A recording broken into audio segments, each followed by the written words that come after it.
Hay un libro que se encuentra en muchos escritorios, se encuentra en mesitas de noche, en estanterías de millones de personas en todo el mundo. Es un libro que se regala, que se da a los que se gradúan, que se pasa de generación a generación. Es el libro más vendido en la historia. Y es un libro respetado aún por personas que tienen otro pensamiento o no creen en lo que dice este libro. Se puede comprar digitalmente, se puede bajar, es accesible, se puede encontrar en cualquier lugar, incluso lo tenemos aquí, es la Biblia. La Biblia, sabemos tú y yo que es la palabra de Dios, es más que un mero libro, son más que tinta o palabras en las hojas, es la palabra de Dios. Y penetra hasta lo más profundo, discierne los pensamientos, discierne las intenciones del corazón. Podríamos decir, nos lee a nosotros. Nosotros abrimos la Biblia esperando leer algo, a ver, y de repente nos damos cuenta que nos está hablando a nuestro corazón, nos está mostrando nuestro estado, nos está mostrando dónde estamos nosotros. Eso es impresionante. El domingo pasado fue el aniversario del comienzo de la Reforma Protestante. David nos recordó esto. Y lo que comenzó con una protesta simple de un monje, pues, y seguramente que él ni idea tuvo de que iba a salir como iba a salir, pero a través de los años trajo cambios a la iglesia, en la iglesia, y también cambios en la sociedad. Y las 5 solas resumieron la teología que se propuso por la Reforma. Y hoy quiero hablar de 2 de ellas. Sola Escritura. Ángela dijo que iba a hablar un poco de la palabra. Sola Escritura y solo Cristo. Más hoy en la Escritura, aunque no puedes dejar a Cristo fuera de la Escritura, obviamente. Entonces vamos a hablar de esas 2 cosas. Lutero basó sus conclusiones en lo que había leído en la Biblia. Era un monje, había estudiado, pero de repente empezó a leer de otra manera, empezó a pensar de otra manera, empezó a leer la Biblia y veía que lo que decía la Biblia no compaginaba con la vida diaria y la práctica de la iglesia. Y eso, claro, le causó ansiedad, por decirlo así, y por ello él, pues, tuvo que anunciar lo que él había visto, lo que él veía. Y cuando vemos esta frase, sola Escritura, pues quiere decir que la Escritura, la palabra de Dios, la Biblia, y solamente la Biblia, es la autoridad para nuestra fe y práctica como creyentes.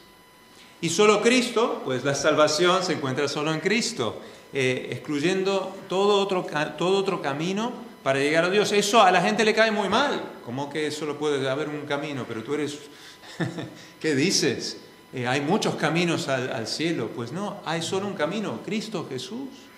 No es un mensaje popular, no es un mensaje que cae bien, pero no tiene que caer bien, es la verdad del Evangelio. Y el texto de hoy, Juan 5:39, solo un pasaje, solo un versículo. Estaba pensando leer todo, pero vamos a leer el versículo principal, Juan 5:39.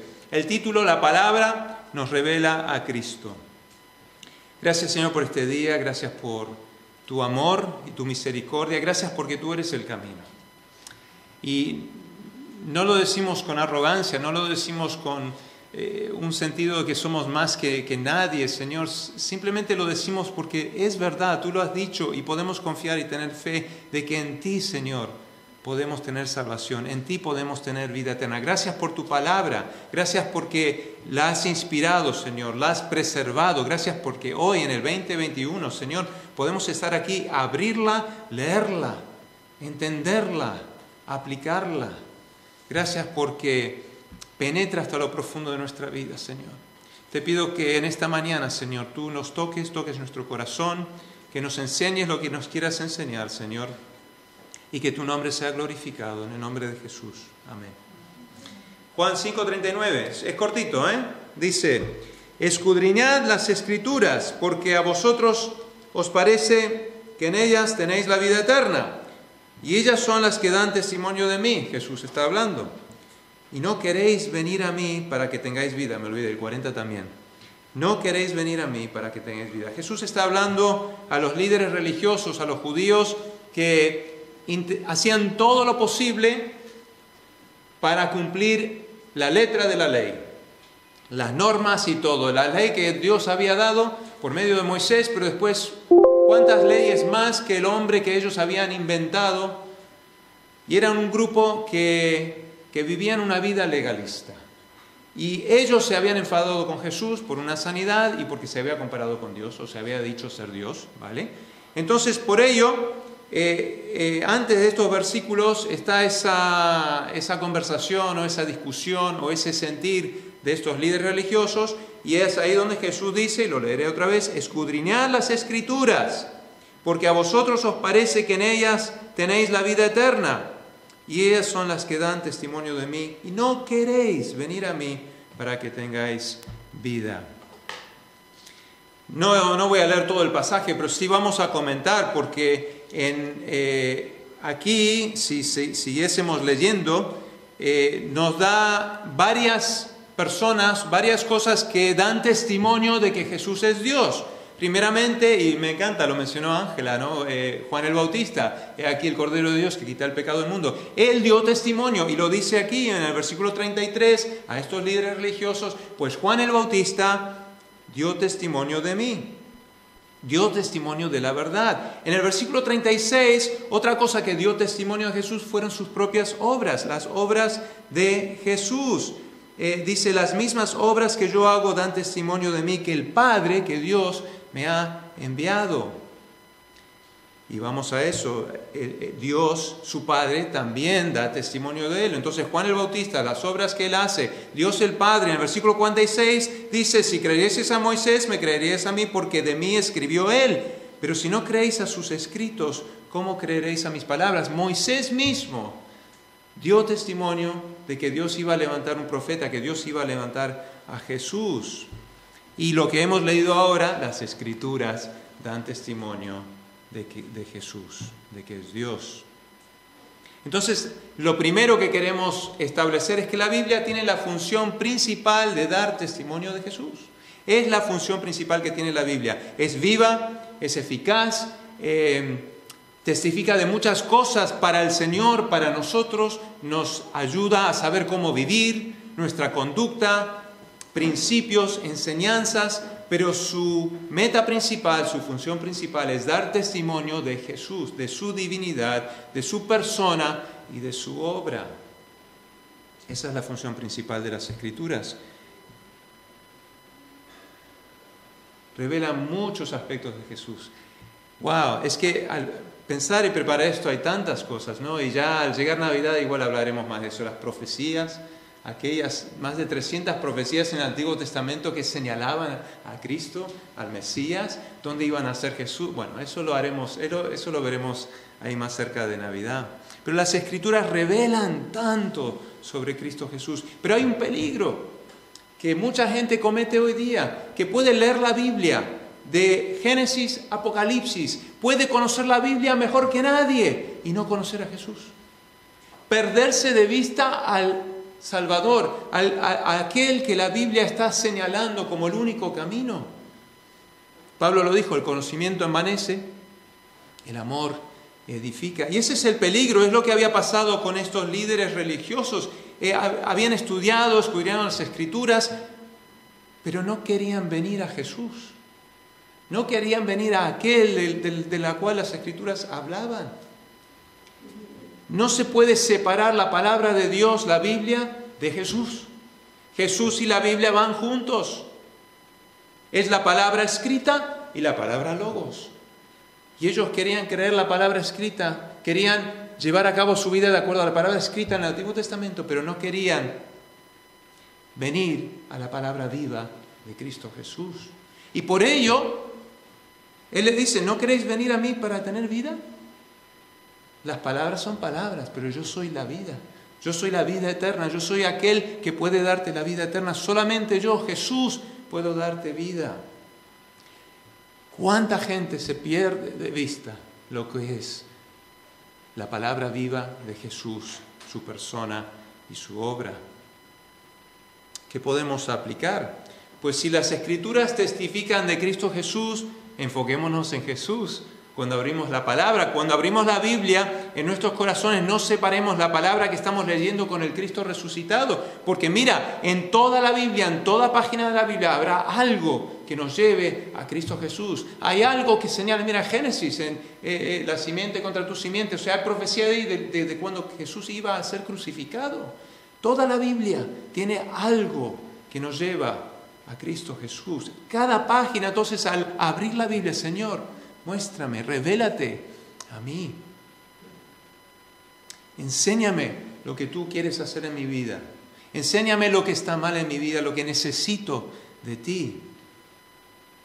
Y las palabras en la Biblia son las mismas. Y fueron a la gente a las cuales se escribió las cartas de Pablo, a las iglesias. Eso no cambia. Las palabras no cambian, el significado no cambia. La aplicación cambia muchas veces. Pienso en Lutero. Él leyó la Biblia muchas veces, pero de repente un día cuando lo leyó, lo entendió algo diferente. La aplicación era algo diferente. Y cuando vivimos situaciones complicadas en nuestra vida, podemos abrir la Biblia y leer un pasaje que hemos leído 10.000 veces y lo leemos y es algo nuevo. Porque es diferente, porque lo estamos aplicando esas palabras a la situación que estamos viviendo ahora. Y el Señor y el Espíritu Santo usa eso para ministrarnos, para guiarnos, para darnos dirección. La Biblia da testimonio de Jesús. Las Escrituras nos llevan, segundo, a conocer la salvación. Segunda Timoteo 3:15 dice, y es Pablo hablando a Timoteo, su hijo espiritual: desde la niñez has sabido las sagradas Escrituras, las cuales te pueden hacer sabio para la salvación por la fe que es en Cristo Jesús. Sin la palabra de Dios, ¿cómo puede una persona conocer la salvación que ofrece Dios? El camino de salvación no es un camino, no es de acuerdo a nuestros conceptos, nuestras ideas, nuestras fuerzas, lo que nosotros podemos hacer. La Biblia revela que la salvación es por fe en Cristo Jesús. Entonces, cuando leemos la Biblia, nos hace sabios hacia la salvación. Nos da esa sabiduría de poder por fe creer en Jesucristo y recibir la vida eterna. Yo he oído varios testimonios, incluso en España, españoles, que han pasado por una librería y han cogido una Biblia, yo voy a comprar, y han empezado a leerlo. Y se han convertido. Varios testimonios que simplemente en Trujillo hace poco, también un chaval pidió por internet una Biblia, no sé cómo le llegó, y empezó a leer y se convirtió el chico. Y buscó una iglesia ahí evangélica, ahí en Trujillo. Hay poder en la palabra de Dios. Nos hace sabios para la salvación, y la salvación es por fe en Cristo Jesús. La sola Escritura nos lleva a solo Jesús. En ningún otro hay salvación. No hay otro nombre bajo el cielo dado a los hombres en el cual podamos ser salvos. Hechos 4:12. Jesús es el único mediador entre Dios y el hombre. Dice la Biblia que ante Jesús toda rodilla se doblará. Jesús mismo dijo: soy el camino, la verdad y la vida. Nadie viene al Padre sino por mí. Y el pasaje de hoy, Juan 5, estos líderes religiosos, lo he dicho antes, estaban enfadados con Jesús. Jesús había sanado a un hombre, creo que había estado así, enfermo 38 años, y le había sanado en el día de reposo. Y después se había hecho igual que Dios, por decirlo así. En el versículo 19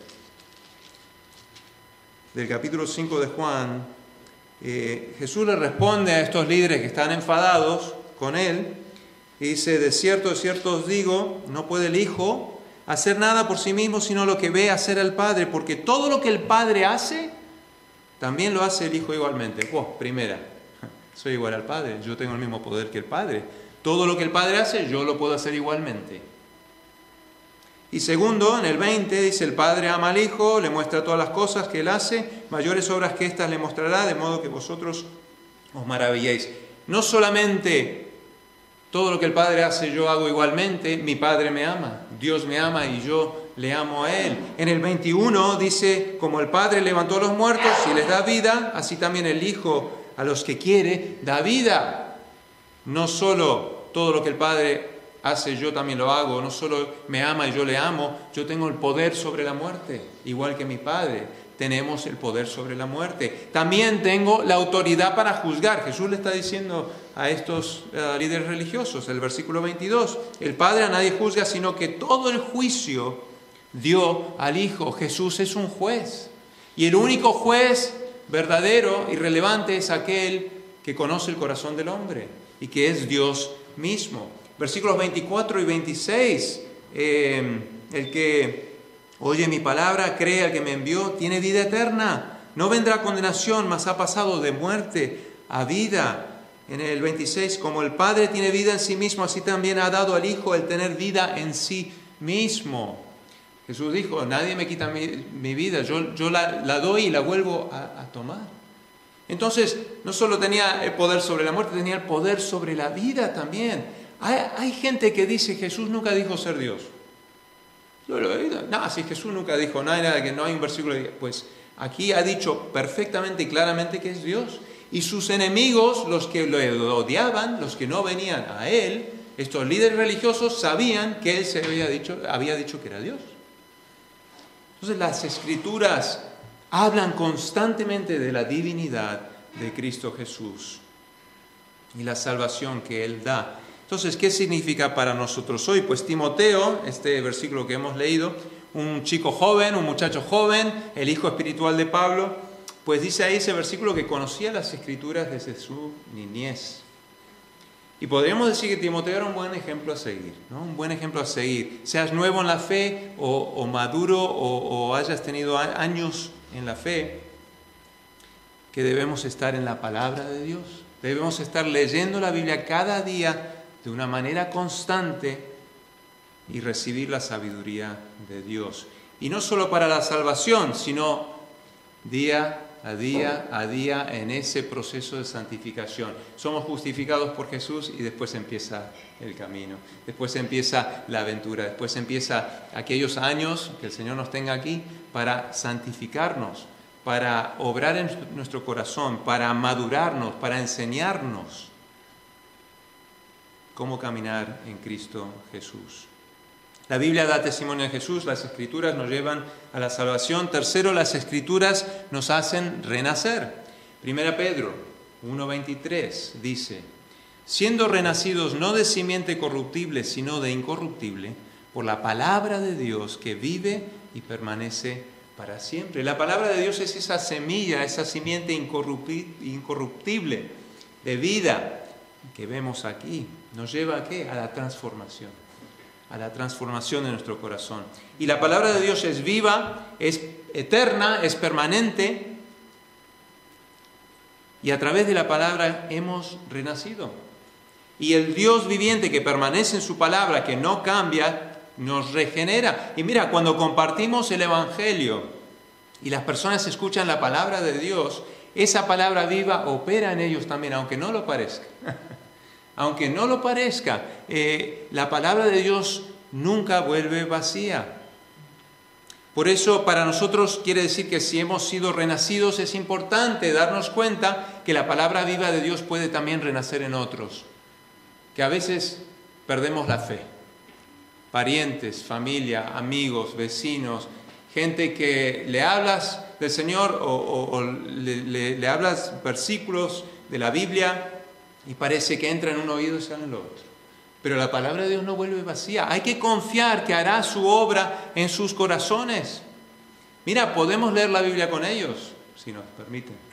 Podemos leer la Biblia con ellos, no enseñarles, sino leer la Biblia, que ellos lean, que escuchen la palabra de Dios, permitir que la palabra viva y eterna del Señor llegue a su espíritu, a su corazón, y orar por ellos y pedir que el Señor toque su corazón, que quite lo que no les permite ver. La Biblia da testimonio de Jesús, las Escrituras nos llevan a la salvación, las Escrituras nos hacen renacer. Las Escrituras, cuarto, son leche espiritual para el creyente. 1 Pedro 2:3. Desead como niños recién nacidos la leche espiritual, no adulterada, para que por ella crezcáis para salvación, si es que habéis gustado la venida del Señor. Bebé recién nacido no tiene que inmediatamente aprender a caminar. Necesita leche, necesita nutrición, necesita ser nutrido. Y nosotros también necesitamos esa nutrición que viene del Señor, que viene de la palabra. También la palabra es el pan de vida del creyente. Cuando Jesús es tentado en el desierto, una de sus respuestas a Satanás en Mateo 4:4 es esta: no solo de pan vivirá el hombre, sino de toda palabra que sale de la boca de Dios. La palabra de Dios es nuestra vida, es lo que nos nutre, es lo que nos alimenta, es ese alimento para nuestra alma. Todos los días, y que no nos cansemos de buscarla, incluso no de verla como una rutina, como verlo como un banquete, verlo como una mesa puesta con una buena carne argentina. Bueno, eso es otra cosa. Un buen banquete. Abrir la palabra, decir: Jesús, tú eres el centro de esta palabra. ¿Qué me quieres enseñar? Quiero recibir lo que tú me quieres enseñar en esta mañana, o en esta tarde, o en este día. Jeremías dijo en el capítulo 15 de Jeremías: fueron halladas tus palabras y yo las comí, y tu palabra fue para mí el gozo y la alegría de mi corazón.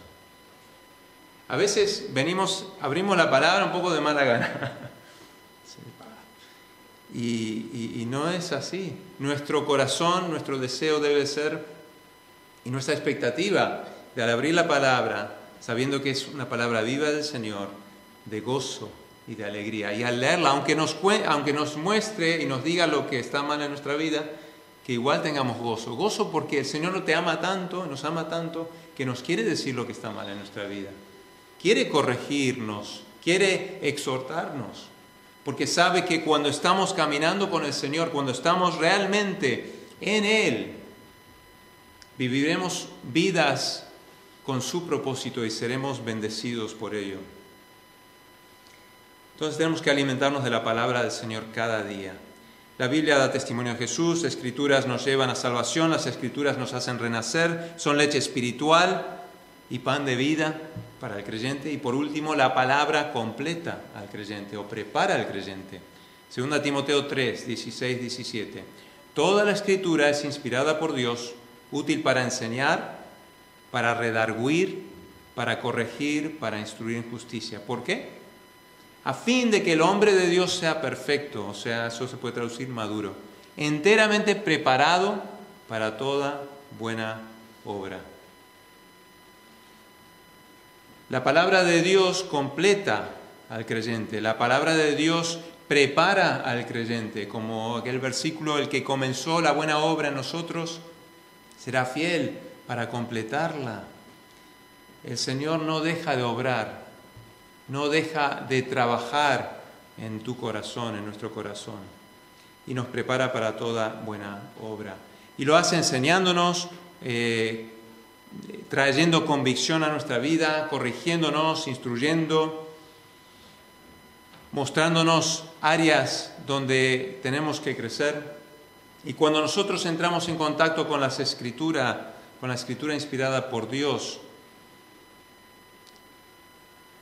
nos damos cuenta de cuántas veces necesitamos que el Señor nos corrija, que el Señor nos encamine otra vez en su camino, para que estemos preparados. Entonces, abrimos la palabra con expectativa. Queremos que el Señor nos enseñe, que Jesús toque nuestros corazones, que nos enseñe lo que nos quiera enseñar, y dejamos que esa palabra brote en nuestro corazón. Aplicamos esa palabra a nuestra vida y obedecemos lo que leemos en ella.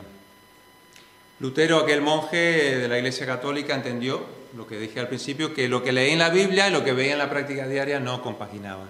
Y por eso él clava estas 95 tesis en esa puerta en Wittenberg hace mucho tiempo, para traerlo a la luz, para, dialogar o para exponer lo que no estaba bien. Porque él se había dado cuenta que lo que dice la Biblia tenemos que vivirla. Y la Iglesia pues le amenazó con excomunicarle, incluso la muerte, y una parte de su respuesta en 1521 fue esta: me mantengo firme en las Escrituras, a las que he adoptado como mi guía. Mi conciencia es prisionera de la palabra de Dios. No puedo ir en contra de mi conciencia. Que Dios me ayude. Amén. Esa fue su defensa, esa fue su postura. Es decir, más importante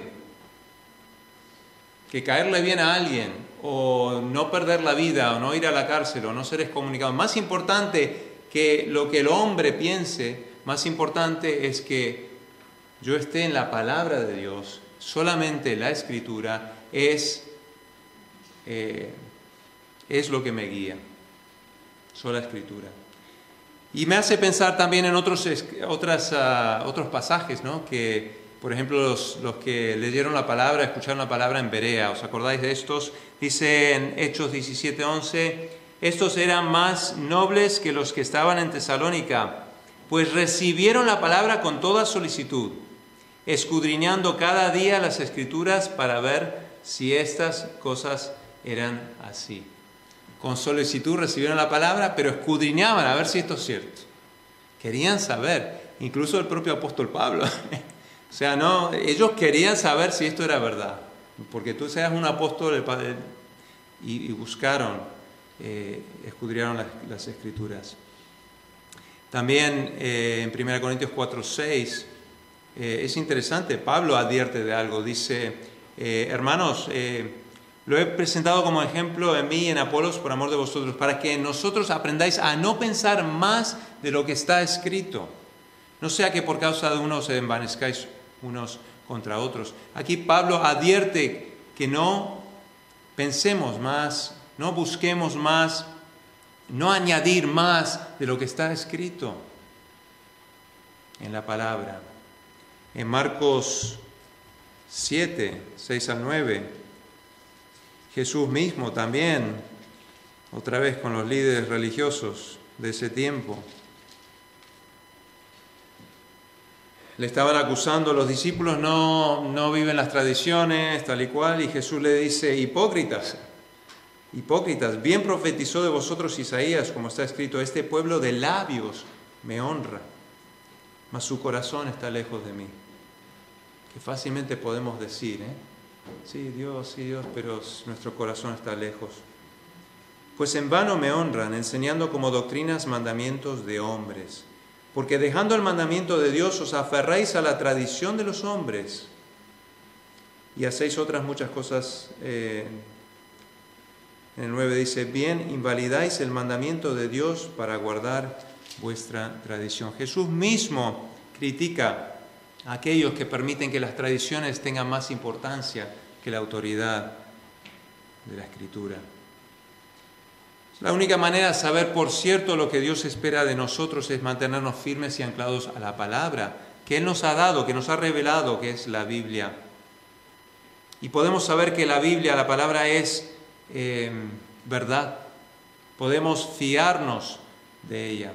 No se puede decir lo mismo de la tradición. Y no es decir que las tradiciones son malas, ¿vale?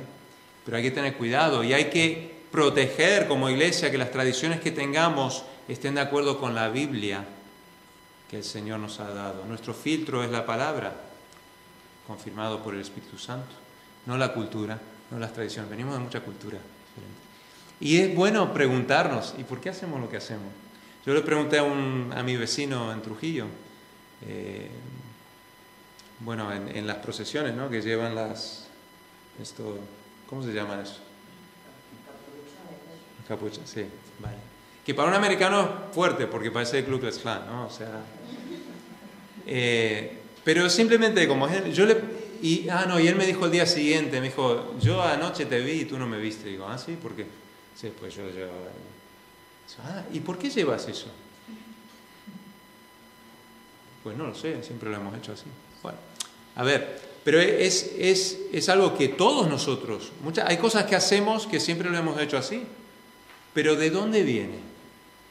¿De dónde viene esta tradición que tenemos, ya sea como iglesia o como familia? En diferentes países tenemos diferentes tradiciones, ¿no? Diferentes cosas. Entonces es bueno ir y ver por qué. ¿Por qué? ¿Vale? Y si hay una tradición que va en contra de la Biblia, pues vamos a favor de la Biblia. Si concuerda, perfecto. Si no va en contra de la Biblia, bueno, ¿vale? Pero la autoridad de la Biblia tiene que ser lo que nos mantiene rectos.